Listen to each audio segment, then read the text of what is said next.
So did you know that your name is written in the will? Your name is written in that will. God's last will and testament has you included in it. And how do I know this? We were just singing, "You are my inheritance, O Lord." So we have not been disinherited, but we have been included.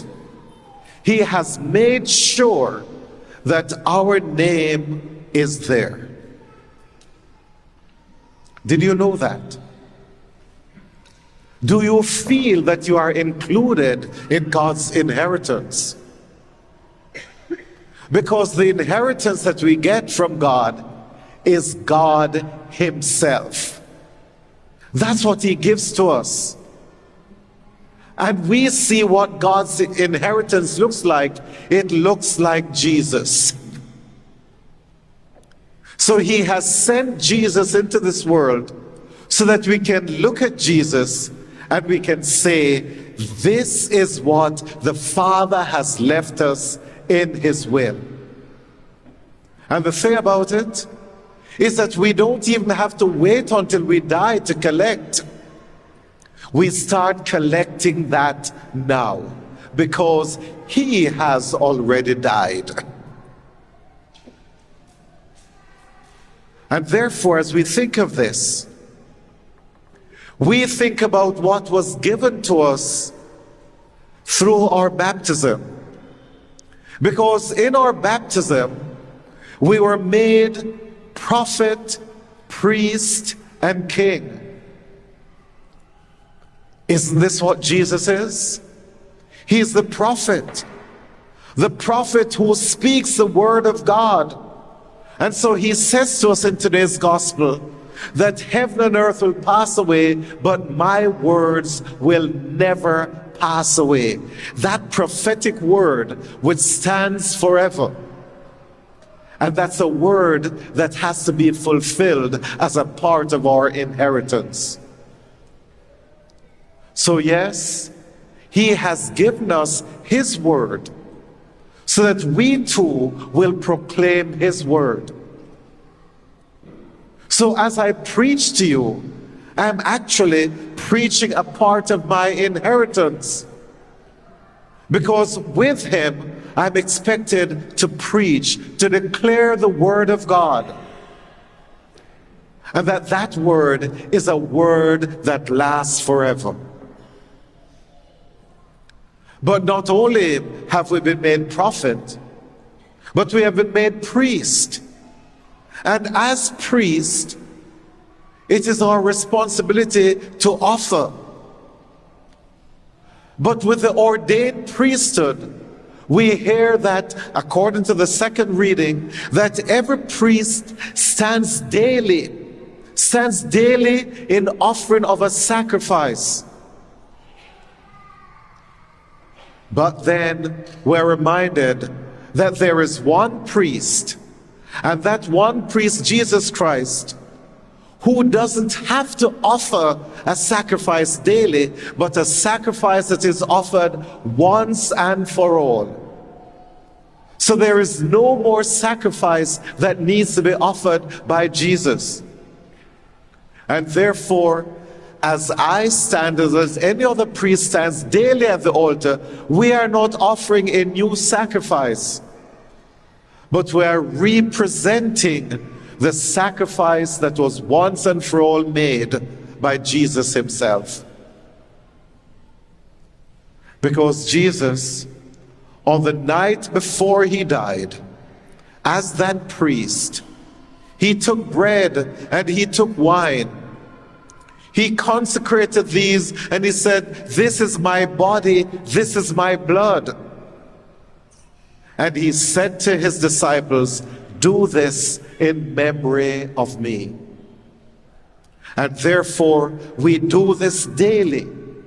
And every time we come into a celebration of the Eucharist, we're coming to celebrate our inheritance, to celebrate our inheritance given to us even now by Jesus Christ. Because yes, indeed, He is our inheritance. But not only are we prophet and priest, but we're king. And we're king because of the kingship of Jesus Christ. And later on we're going to hear some words, saying something, like soon and very soon we're going to see the King. Because next week we're celebrating the solemnity of Jesus Christ, the King of the universe. So yes, we want to see that King. And what does that King do? We're told that the King is the one who will hand out the inheritance to each one of us. Because when we read Matthew chapter 25, we'll hear Jesus saying, I was hungry, and you gave me food. I was thirsty, and you gave me drink. I was naked, and you clothed me. I was shelterless, and you gave me shelter. You did all of these things, and he said, because you have done it to the least of these, you have done it to me. And it is that King who will reward us. So as we look towards next week, we're looking forward to receiving liturgically and sacramentally to receive our inheritance given by the King.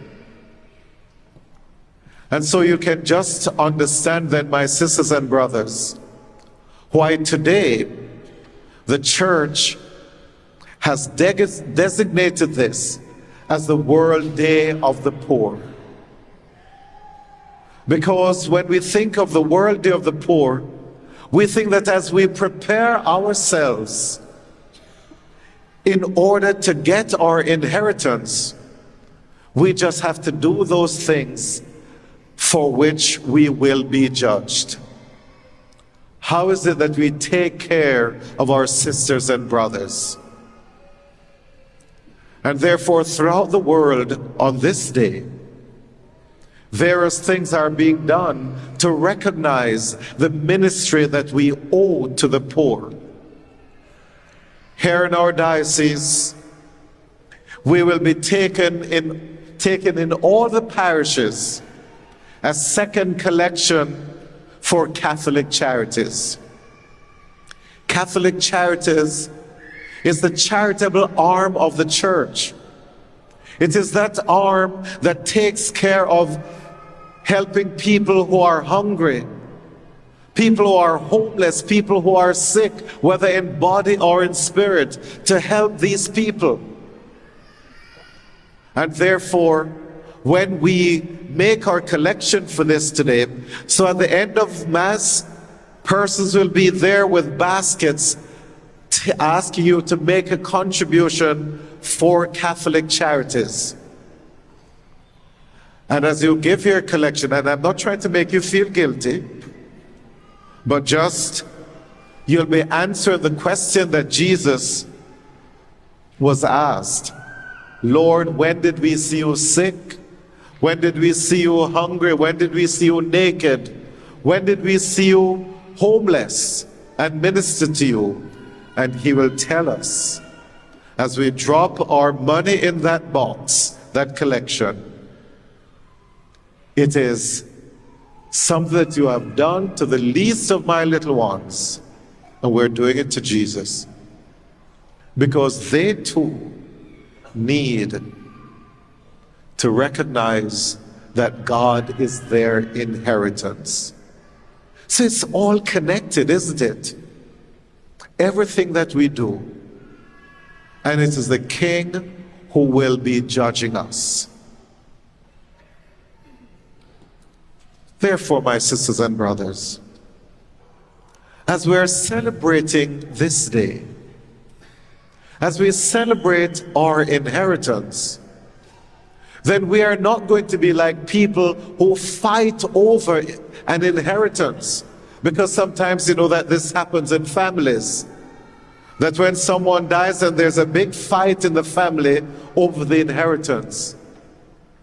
But anything and everything that is given to us, it's not given to us in order for us to hoard, but rather that we may share.